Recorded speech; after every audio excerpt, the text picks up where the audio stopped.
আসসালামু আলাইকুম ভিউয়ার্স, আবারও চলে এলাম আরও একটি রেসিপি নিয়ে। তো আজকে তৈরি করে দেখাবো ছোটো মাছের চচ্চড়ি। তো খুবই অল্প সময়ে এটি তৈরি করা যায়। তো কথা না বেড়ে চলুন দেখে নিই কীভাবে এটি তৈরি করতে হয়।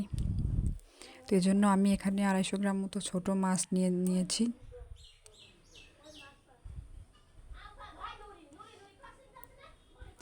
তো এই মাছের সাথে আমি 4টা মতো আলু কুচি করে নিয়েছি, আলুটাও দেব। তো আর নিয়েছি 4টা মতো পেঁয়াজ কুচি, 12-13টা মতো কাঁচামরিচ জিরা এবং 1 চা চামচ জিরা এবং একটা পেঁয়াজ বাটা।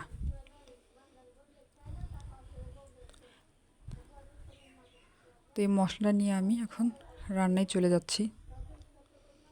তো আমি এখনও চুলাটি জ্বালাইনি।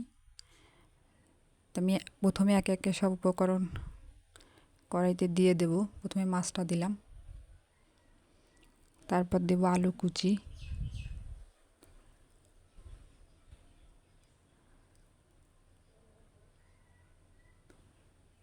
তো আগের থেকে যে মশলাটা রেখেছিলাম ওই মশলাটা দিয়ে দেব।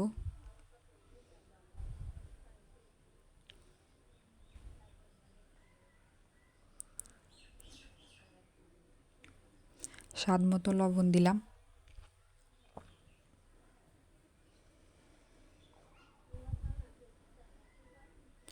এখন দেব 3 চা চামচ পরিমাণ হলুদের গুঁড়া,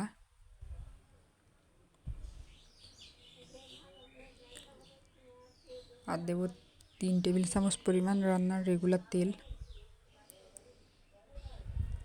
আর কোনো মশলা লাগবে না। এখন এই সব কিছুকে একটু মিশিয়ে নেব।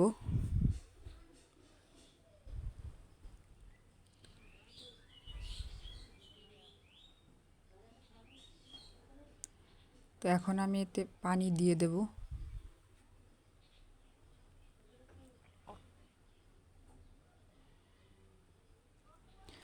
পানিটা এমনভাবে দিতে হবে যেন এই চচ্চড়িটার সামান্য একটু উপরে পানিটা থাকে, বেশি পরিমাণ পানি দেওয়া যাবে না।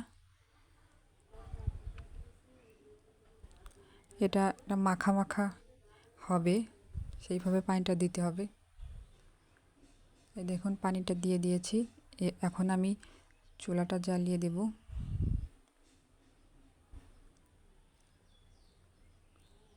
এখন এটাকে আমি ঢাকনা দিয়ে ঢেকে দেব।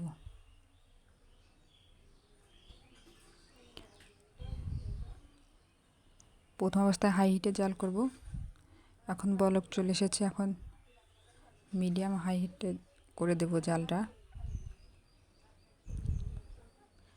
নেড়ে দিচ্ছি। আর কোনো মশলা অ্যাড করব না। ঝোলটা টেনে আসলে এটা চুলা থেকে নামিয়ে নেব।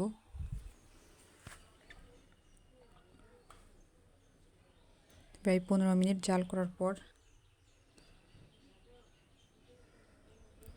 এরকম অবস্থা হয়েছে। তো মোটমাট 20 মিনিট মতো সময় লেগেছে আমার এটা রান্না করতে। এখন এটা চুলা থেকে নামিয়ে নিচ্ছি। তো বেশ তৈরি হয়ে গেল আমার ছোটো মাছের চচ্চড়ি।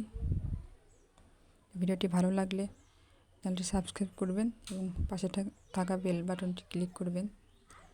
সবাই ভালো থাকবেন। আবারও নতুন কোনো রেসিপি নিয়ে হাজির হব।